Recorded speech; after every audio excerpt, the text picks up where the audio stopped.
Radiant team, ban. Alright, Fawkes, this is our second game of the day. Can you hear me? Good afternoon there, Pilot. Yeah, it's good afternoon for me, good morning for Pakistan, and we are into the early morning, I should say, for you, right? What's time local there for you? Reserve time. It's about 4 a.m. here right now. You're crazy, man. You're absolutely crazy. So it looks like stand-ins versus the PAK Warriors, and you know, as we said, it looks like both these teams are pretty new, but the last game was pretty interesting, and this one looks to be like another good one for us here, and some bans on the board already. Yep. So we see a Timbersaw and Pudge ban. Remaining. Can't really tell what's going on yet by that though. No, but you know, definitely some heroes that they might not like to face, and you know, some teams just have those. You know, one hero that could give them trouble, and they want to get rid of them early. And a Silencer and an Invoker ban as well. That's about 4 mid heroes gone now. And you could put that Timbersaw on an off lane if you wanted to as well. I know that he does pretty good for both sides in the off lane as a solo. You know, I haven't seen too much Timbersaw mid, but let's see. First pick here for the stand-ins. Let's see what they take. Disruptor, another first pick Disruptor. That's it's an interesting start.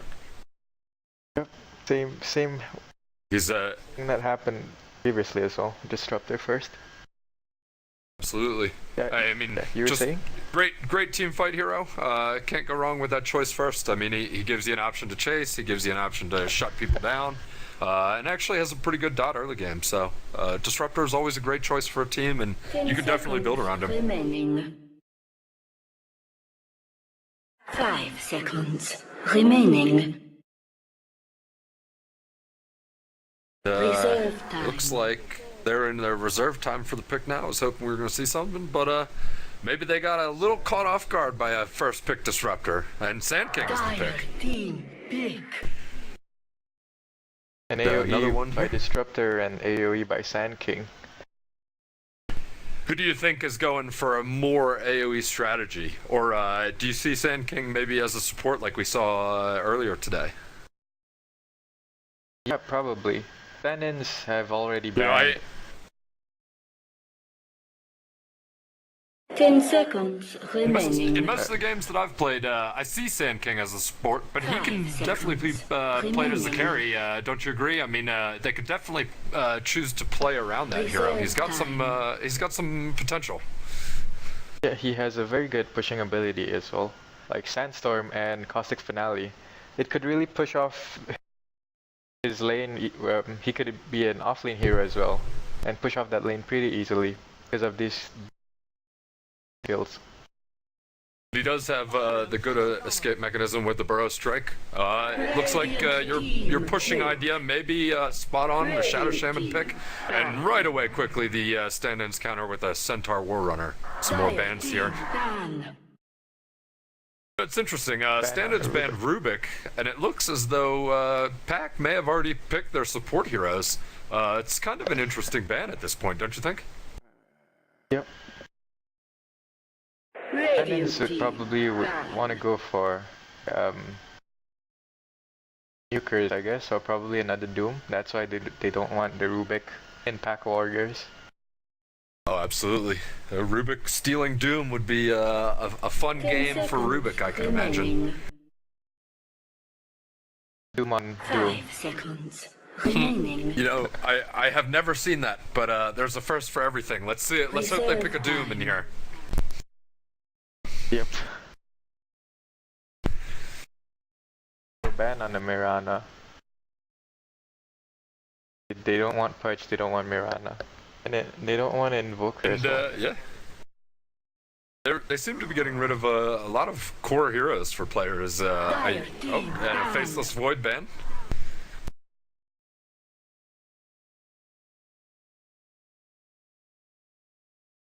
Stand-ins have already banned AoE heroes. Balance's ulti and Void's ulti. It's a very good AoE, but 5 seconds remaining. Not sure what they're going for. What strategy are they going for with this? It's still really too early to tell. Absolutely, but you know that the PAK Warriors are going to be pushing with what they have on the board right now. Shadow Shaman's wards are pretty much designed to take out towers. You know, he does have some support abilities to hold some heroes down in team fights, but I would expect that the PAK Warriors are going to be going for a push strategy here, and as you said, stand-ins may be looking for like a more direct nuke strategy, maybe single target or you know, point blank some good damage there. We'll see. If you were in control, who would you pick next? For PAK or stand-ins? Well, you've got PAK on the clock right now. Let's go PAK and then stand-ins. Your next two hero guesses. I would go for a hard hit, probably like Phantom Assassins or anyone that goes very well with Shaman's Hold. A Juggernaut maybe. Right, absolutely. You think you might like a Leoric with crits or something along those lines? Or Yep. Sorry, Wraith King. I'm going back to my old Dota 1 days. Reserve time. Glad you knew what I was talking about, though. There's probably going to be some people out there that hear this and go, "Who the hell are these guys talking about?" Yeah. Oh, they went for Clockwork instead. Team pick. I like Clockwork is a great pick. Let's see how quickly they can get boots. I believe the other gentleman was quicker than 10 minutes, and it made a huge difference in that early game that we watched.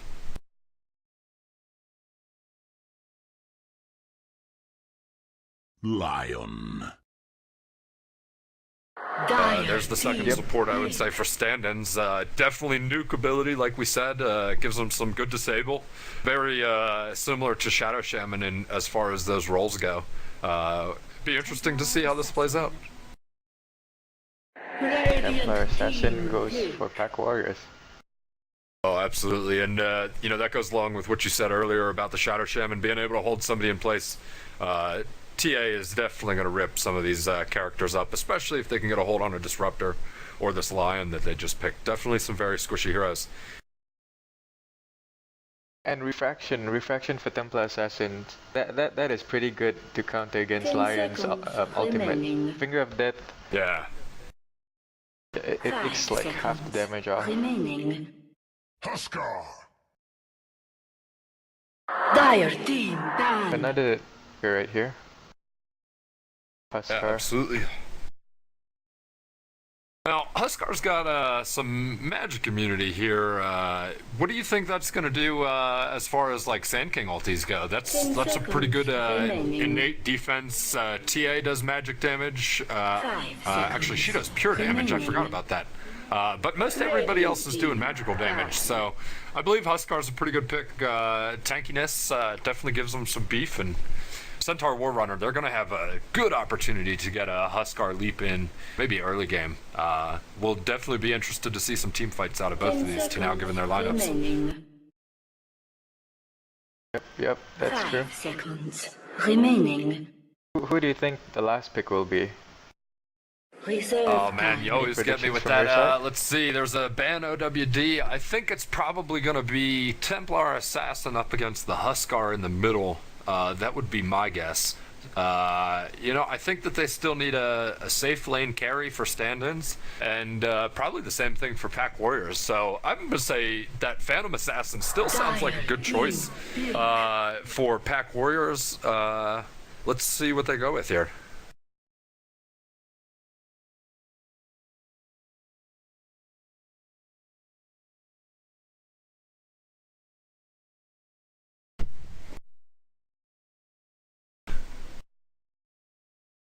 I really don't have any idea. I think that, I mean, obviously these guys said that they were still pretty new. I would like to see them play a hero that they're strong with and see if they can make an effect on the game with somebody that they know how to play.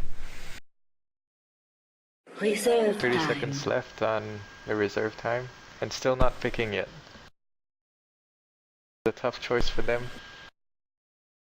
Someone who's capable of taking down these Centaur and then Huska. Drow Ranger. Oh, absolutely. A Drow Ranger. Radiant Wow. team pick. Considering that they've only got 3 ranged heroes, that's going to buff them up a little bit in a Bloodseeker. Interesting. Here we go. We're about to load in, and we'll see what how this is going to lane out and how this will play out in the end here. Hopefully this will be a great game.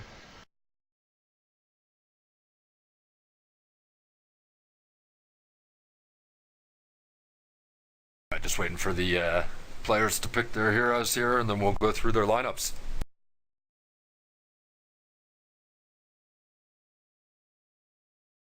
Alright, so we've got the stand-ins on the Radiant side, and we'll go through their lineup here. I've got a Weiss playing on the Lion. Battle. I've got Blade on the Bloodseeker. I've got Notorious Devil on the Huskar. I've got Halsey on the Centaur.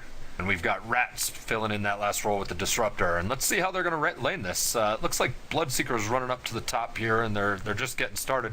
Over on the Dire, we've got the PAK Warriors, and we've got Aidan Atakasuki. I'm sorry if I butchered that name, my friend. On the Sand King, we've got Naked Banana. On the Drow, we've got Marza. And on the Clockwork A.A. And then finally on the TA, we've got AK. It looks like they paused here just for a moment. Not certain what's going on here. Looks like I might be having some computer issues. Low FPS, he's saying. Get off that potato, you know? Yeah. Upgrade the RAM. A little friendly trash talking with some smiles here before the game starts. I like to see that. I like some friendly trash talk before a game gets going. I don't know if these two teams have played each other or really know each other. This may be a all-out free-for-all as far as the game goes, but it looks like Huskar has returned. Or did he actually just disconnected there? No, Yep. All right. So it looks like pretty straightforward lineup. I think we're going to see the Bloodseeker solo top lane for the Dire. Or sorry, for the Radiant. Huskar mid was my quick suggestion during the draft stage, and it appears that he will be the mid because we've got 3 heroes going bottom, the Lion, the Centaur, and the Disruptor. Is that kind of strange for you to have the Centaur in lane? Instead of in the off lane for you? In the safe lane instead of in the off lane? My prediction is that the reason why they sent Bloodseeker to the off lane is because they want his level 6 early, and that will boost him up and gank around the map easily when he's already level 6. While Absolutely. Lion and Disruptor will just assist Centaur on the bottom lane here, so everything will be quick and easy. They for do him. have quite amount of disable down in the bottom lane, and able to keep people in place, especially with that kinetic field. We'll be interested to see how these guys start leveling up their abilities as they get going here. But on the top, it appears that we're going to have Sand King and TA in the top lane, the Drow in the middle lane, and Shadow Shaman and Clockwork in the bottom. Now, I'm not certain if the Shadow Shaman's going to stay down there, because that Clockwork could definitely solo the lane if he wants to. He may just be going to place a ward. And it looks like he's already given one off. Yeah, Clockwork's already got one. So I'm not quite sure what the Shadow Shaman's doing here. He may just be going to scope out their jungle and do something tricky up here at the start of the game. But just waiting for him to get going.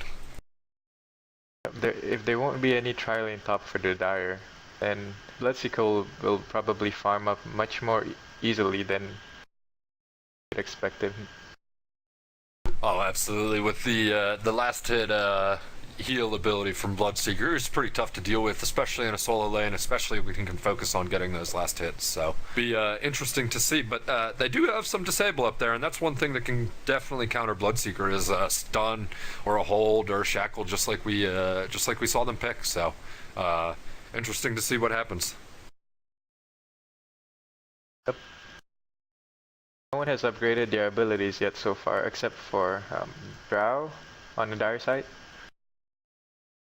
which is the precision aura. Yeah, For absolutely. the range heroes.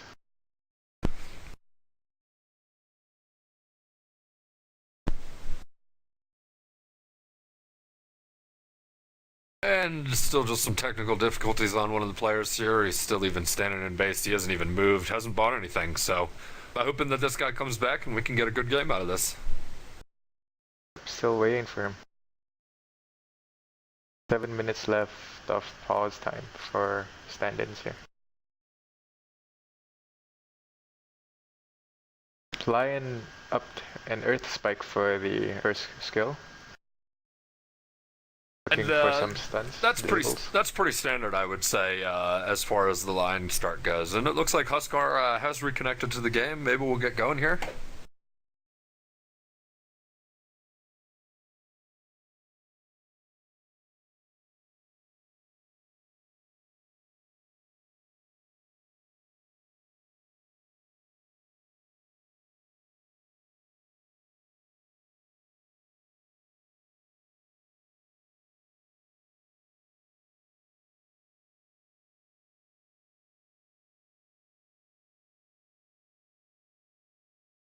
Right, he is back and ready. They're going, and we're back into it. All right, so we have not even really started the game, and we know that we have some good lane lineups here. It looks like it's going to be a good matchup as far as all of these lanes go. Definitely going to keep an eye on this Bloodseeker early because solo lane, level 6, you expect him to start roaming and getting that rupture on people. Is that correct? 30 seconds to It looks like battle. Shadow Shaman is going top for the dire side. Okay, so they did change that out. They're going to have 3 top. They're going to have some disable, and that's exactly what they need to do against this Bloodseeker early game. Looks like they put down a ward early on the top camp or on the top rune. Just checking out what's going on here. They both warded. They've warded the exact same spot. He knows that now. How early clearing that ward is it worthwhile for your team? Because you still have to spend 200 gold, you still have to put those sentries up on that high point, and it's another character away from farming or gaining experience. I don't think it's really necessary yet to deward an early game ward because you don't get much out of it if it's only 50 gold, so you'll lose about another 150 just to deward that, and you lose EXP as well. Alright, so we hit that 30-second mark, creeps are rolling, lanes are fighting, here we go. And it looks like a Centaur Warrunner disconnect immediately as we get going here. Interesting. You guys might be having a little bit of computer or connection issues. The Shaman has a double damage right there. And he has shackles ready as well. It looks like he might just be out of cast range as far as grabbing Blade. Blade's already turned around and is heading back to the tower, so I think that Blade's going to be alright in this situation, but you definitely don't want to get caught by that shackle early.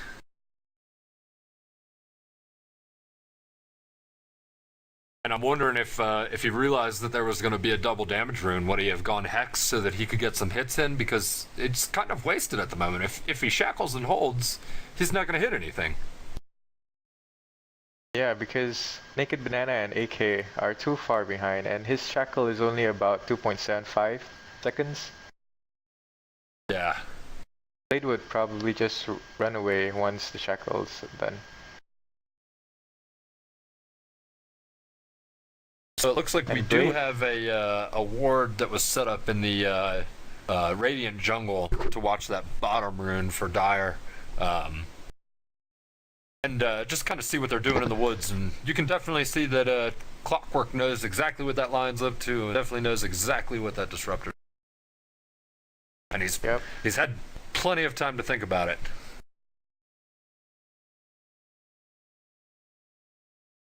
I'm surprised that Bloodseeker actually picked up his Blood Rage first rather than a Bloodbath or Thirst. Because yeah, that is kind of interesting. You would think that he would be wanting to get that last hit health regen ability. I imagine it would surprise me if he went anything other than that next. Yeah, because he's playing off lane, and I thought he would like get Thirst first or Bloodbath, which is fairly necessary when you're going off lane. Alright, we've got Centaur Warrunner back connected here. Looks like he's ready to go. See what happens out of this. Oh, that was And another pause. quick. This is a game of weights. More like a game of patience, I must say.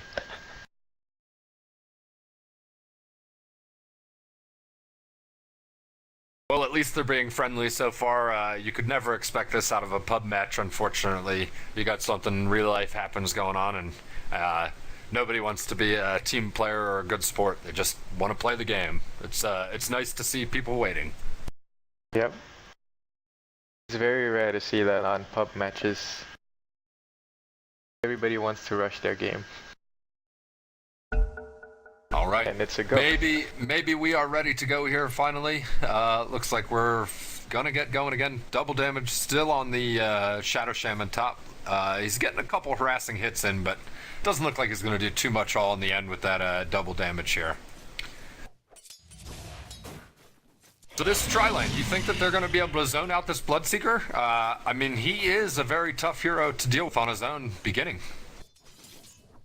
If they manage to land a stun from Sand King or a shackle by Shadow Shaman, I think they could go for it because he only has 500 HP at the moment, and 3 of them could easily kill him early game.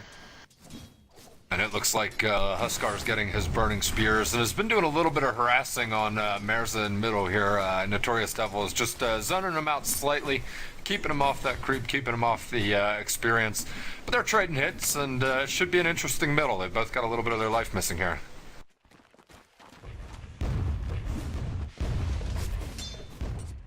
Looks like Centaur is alone now.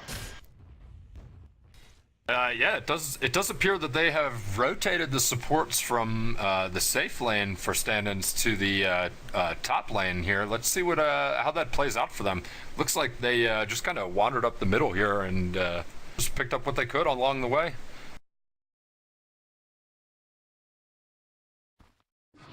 There you see, you got this Lion now top, this Disruptor now top, and this Bloodseeker now top, and they're not wasting any time going right into the dire side jungle, just making sure that their Bloodseeker can get whatever he needs to accomplish, and they're going to hold him off here.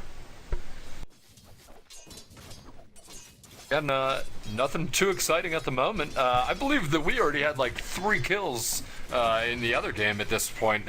Both these teams seem to be a little bit more patient with their start. They're playing really, really safe right now. Not much of harassment.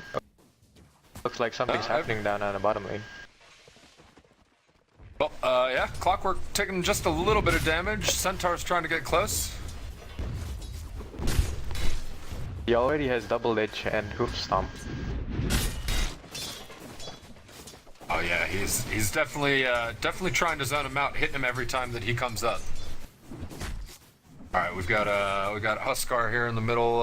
Yeah, they're just battling. They're battling back and forth. It looks like they are content to stay at half health and just do what they can to each other. It's like some aggression in the top lane here. We're nothing going yet. What about items? Any item pickups so far that give you an idea as to what these teams are doing strategy-wise?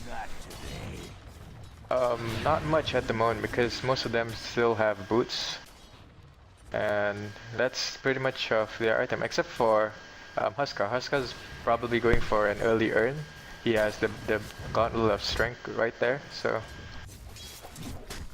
he's building an urn for early game.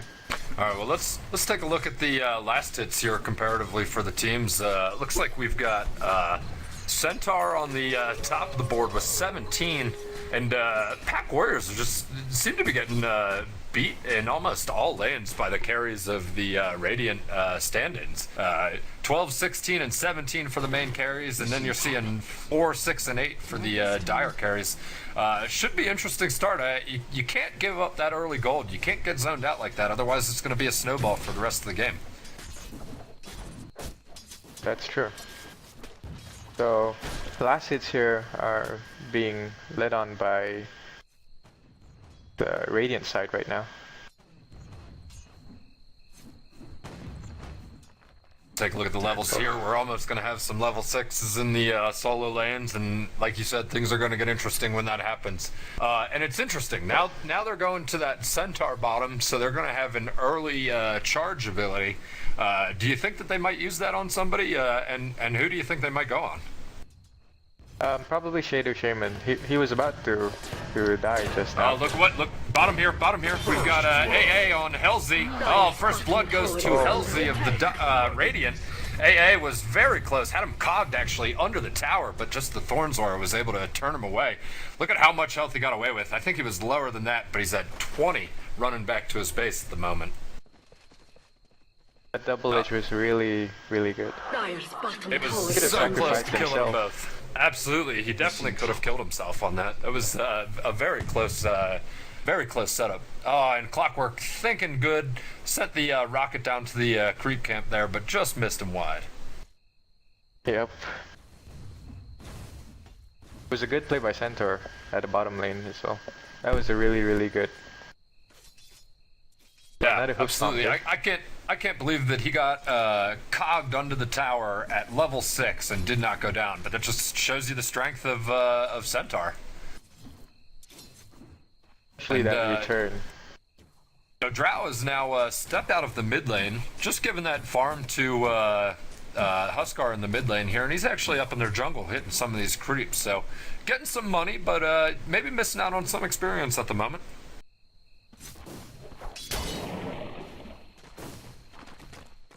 So still not too much going on other than that first blood down at the bottom. Everybody else has been relatively cautious, and man, that could have gone either way. I really see both of these teams at a stalemate at the moment, but Bloodseeker has got he's got his thirst up. He's getting some last hits. We're gonna see something break here soon. I know it.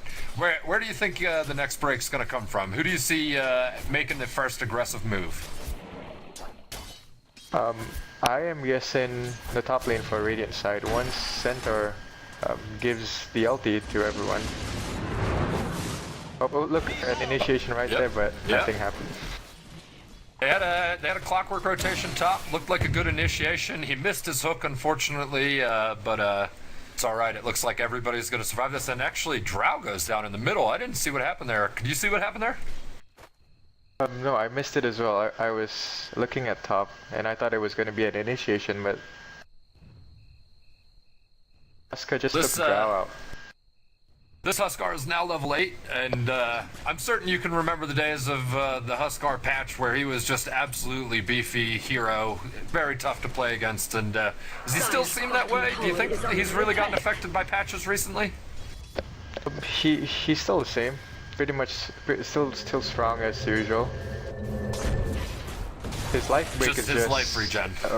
Yeah. That nuking capability from Huskar is really it's too much for Drow. It's a rotation right here as well. Alright, and let's see.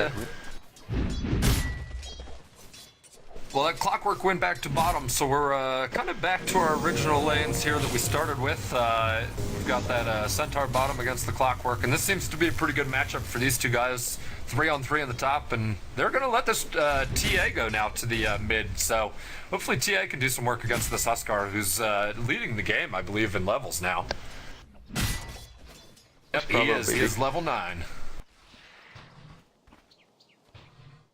He could definitely face off Huskar easily because of her refraction.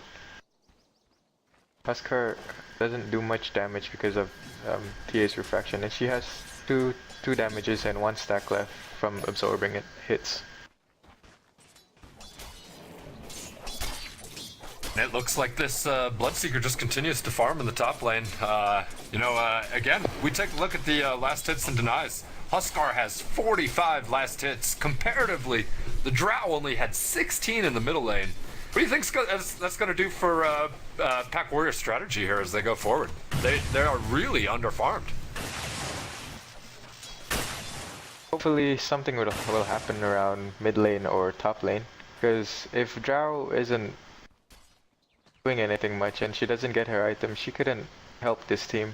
And Templar as well. That rotation really lost the EXP for Templar, and she's just level 6 right now. And Huska is level 9. I don't know how is she gonna face that.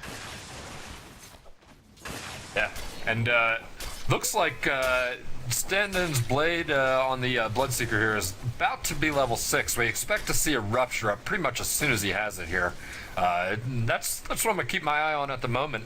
And this was standing still. She wasn't even hitting anything there. And there's the Centaur charge. It looks like they're going in. Oh, a great stun from the Sand King. Seemed to save some of the chase there. Looks like they're just going to trade some hits at the moment. Nothing too exciting. Just some good counterplay against each other. Yep. And Bloodseeker has thirst speed now. 2 buffs of thirst speed. Deepest thanks. If he has his rupture up. He's not quite level 6 just yet, though. And let's see, down and bottom, man, just still continuing to outfarm this Clockwork. It's 50 last hits and 12 denies to 14 and 6. AA has really got to step up his last hit game, and after he gave up that first blood, I don't know, it just kind of seemed like he got zoned out entirely.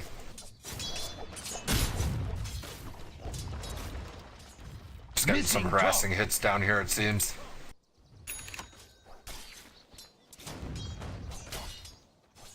Looks like the tower is about to go down, and that I think AA is gonna go. Yeah, he does make it out alive, which is exactly what he wants, but he does lose the tower in the bottom lane, and that really hurts his farming, although it was already hurting from the get-go. Looks like there's an initiation on Drow by Huskar in the top lane. I got there just in time. I didn't see exactly how that started, but I saw how it ended, and that Drow goes down. Radiant's middle tower is under attack. We've got 4 heroes top for the stand-ins. They look like they're going to be pushing with the creep wave here. I don't believe that this Bloodseeker has used his rupture yet. No, he has not. He's waiting for that Sand King to make a commit towards the tower here, it looks like. Bottom tower is under attack. They're really getting pushing up hard. Tower is under attack. Yep, we got some Shadow Shaman wards on the middle tower with the creep wave there. Might be doing some damage, but the Radiant were able to top tower has fallen. We're able to fortify. And look at Huskar just tearing down these wards, man. And that's more money for Huskar, and he's already at the top of the board. Let's take a look at everybody's net worth here. Oh, wow. So we've got Huskar and Centaur almost 2,500 gold ahead now at the 12-minute mark over their competition Templar Assassin at the moment. And they don't even seem to have concern for these towers. They're just diving past them. And here goes Centaur, and it was an early initiation by him, but it looks like 5 men in the middle here are going to trade some kills. Drow goes down, TA goes down, Lion goes down, Clockwork goes down. Sand King goes down, and it looks like they're going to trade a 4-for-1 here and a tower in the middle. That was a fairly good initiation by Centaur himself. He went in alone. Dyer's middle And the team just kind of followed him up after he kind of gathered everybody together. It made it real easy for that chase down. And they're just pushing. They know that they've got a couple seconds here before this wave comes up, before the heroes come back, and they're just going to try and get this mid tower out. Dyer's middle tower It is going to be a 4 tower to no tower advantage and a 7 kill to 1 kill advantage for stand-ins over the PAK Warriors here. And another fight here in the middle breaking out. Banana goes down early. He got that epicenter off and it did some damage. and stand-ins are going to lose 4 here. Do you think they got a little greedy under that second tower? I mean, they just gave up 4 kills, which is a huge swing for PAK Warriors. They definitely needed that. Yep, but there's not much difference in gold or EXP as well. They're still leading EXP about 5,000 and 10k in gold, so I guess they know what they were doing. Well, And the gold is didn't- mainly from the towers, and I think that with a Shadow Shaman in your lineup, you're definitely going to see that come back to you at some point. I can't expect them to go the whole game without getting at least 1 tower down, even though they're a little behind at this point in time. True. But StAnd ends up playing really defensive right now, and they're protecting this middle tower. Here we go. Looks like we're going to have another engagement here right in the middle. That Shadow Shaman just went straight up and put his wards right down on the tower. Everybody else is kind of fighting in the river at the moment. So we've got a 4-on-5, which is now a 3-on-5. Centaur charge. Here we go. Oh, this Huskar is just too big for this Drow. He gets killed. Sand King gets killed. Clockwork's doing some work, gets that Disruptor down, but gets killed himself in the process. So all 5 down for PAK Warriors.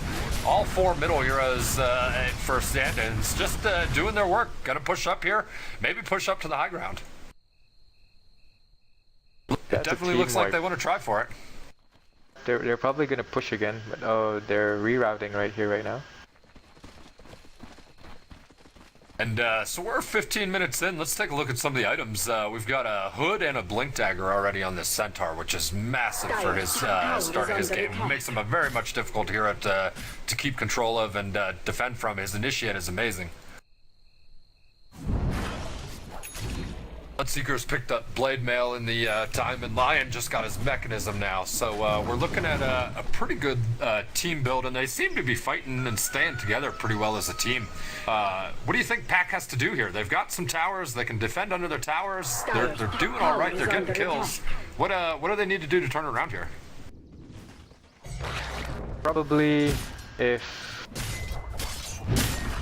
maybe fight under towers, I guess, because they can't do much right now, because Centaur would just charge in and stun everyone when they're clumped up into one group, and nobody could attack anyone, and Disruptor would just pop on his kinetic field right there and trapping everybody with the static storm as well, and everybody will go down easily unless they split, I guess. Look at how they're just standing off at this tower. Everybody's just kind of moving for position. They got some wards up. It looks like stand-ins kind of know what's going on. Oh, there's a blink by Centaur. Here's an engagement. He's got his charge. Everybody else is following him in. Oh no, Clockwork, he hook shots himself into the static storm. Looks like PAK are going to lose some players. Shadow Shaman down, Drow down. Looks like Epicenter's actually doing some damage to him, but just a Huskar way too big at this point in time. Nearly 5,000 gold himself over these PAK players, and they're just going to stand in here and take the creeps.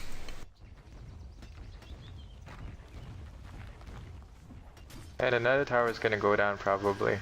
It's a 15,000 gold lead right now. Gold net worth for the whole team. A difference in gold, yeah, 15,000 difference in gold. Do you think that had they started the game with Templar Assassin in the middle instead of the Drow Ranger, that we might be seeing a little bit different as a result right now? Huskar's 9-1. Yeah, probably, because Refraction could hold off Huskar easily, and Drow couldn't do much. And as soon as Huskar jumps with his ulti, that life break, marksmanship for Drow is off, because her ulti only works if it's under 400 radius, so that's why she couldn't fight Huskar. Looks like Stand and Blade is up in the Roshan pit. Doesn't look like they're going to go for him just yet, but oh, there was an engagement at the top. Notorious Devil gets taken down, but he still takes Shadow Shaman with him. It was a good hold, but a sacrificial hold for the Shadow Shaman there. And I think that they needed that. They needed to get that. That's a great trade for them at this point in time. Huskar for Shadow Shaman. I would take that all day. Clockwork had 585 gold from that kill. Hopefully It's a great pickup for him. Broadsword right now. from Clockwork.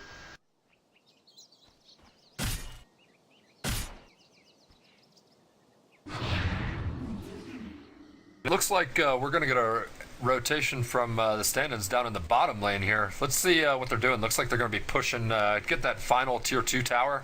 I imagine that we're going to see a fight over here in just a moment. Oh, and it looks like AA gets his cogs down in front of the tower, but doesn't look like stand-ins are too concerned at the moment. They're still going to push through this. Dire's bottom tower is under attack. Shaman's trying to look for a way in and probably cast his Serpent Awards. And you know, Shadow Shaman can be sneaky, but keep in mind that look at where that Centaur is positioned. He saw that guy just cruise by, get back up the ramp, and he said, "You know what? I don't think I'm going to go in just yet." They take the tower. They know they're up 6 towers to no towers, 20 kills to 8 kills, and they're just going, "Let's get Roshan. Let's end this right here."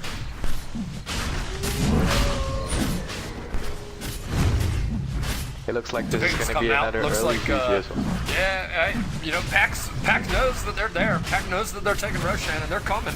They may be coming to check this out. We may get an interesting engagement here at Roshan, and that could definitely change this game around. And Age has fallen into the enemy's team hands after you do all the work.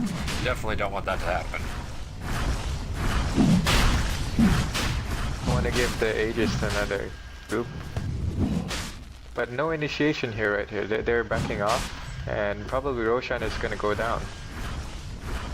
I would imagine so as well. Why don't you think that they were engaging that? It seemed as though they knew what was going on. They have the high ground. Yeah, they're a couple levels behind, but what do you think? Oh, there we go. AA goes in, but he's the only one in there, and just absolutely gets focused down before they can do anything. So the Aegis drops, and Bloodseeker grabs it. They're just getting absolutely thrashed on the high ground near the secret shop here. Some more money out of those wards. They drop 4 heroes, lose an Aegis. I don't know. I think that this is going to be close to good game for PAK. They need to have something in that magic hat and pull it out soon if they want to get away with this.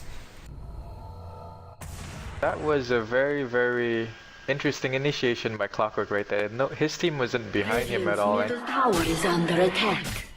Roshan spit. I guess he was probably trying to steal the Aegis or something. That's why he went in. Yeah. Do you think that was just mistimed?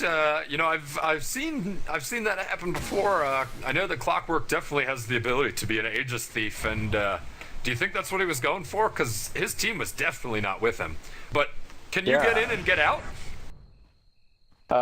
It's pretty much not with it as well. If you go in and steal the Aegis, you're gonna die again. Oh, we have a leap by Huskar, but it was a good force staff to get him out of that.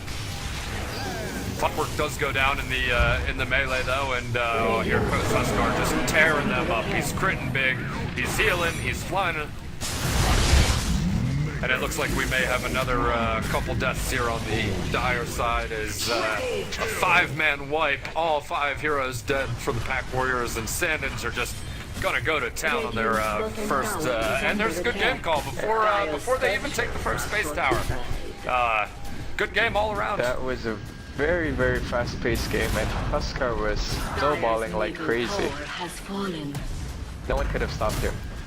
It's just like the Huskar days of yore. Well, when he gets big, he gets too big to stop. Well, Fawkes, I have nothing else to add for this one. Any final thoughts on the game? The PAK Warriors could have probably played better when Templar Assassins was mid and Drow went top instead. So that was pretty much there.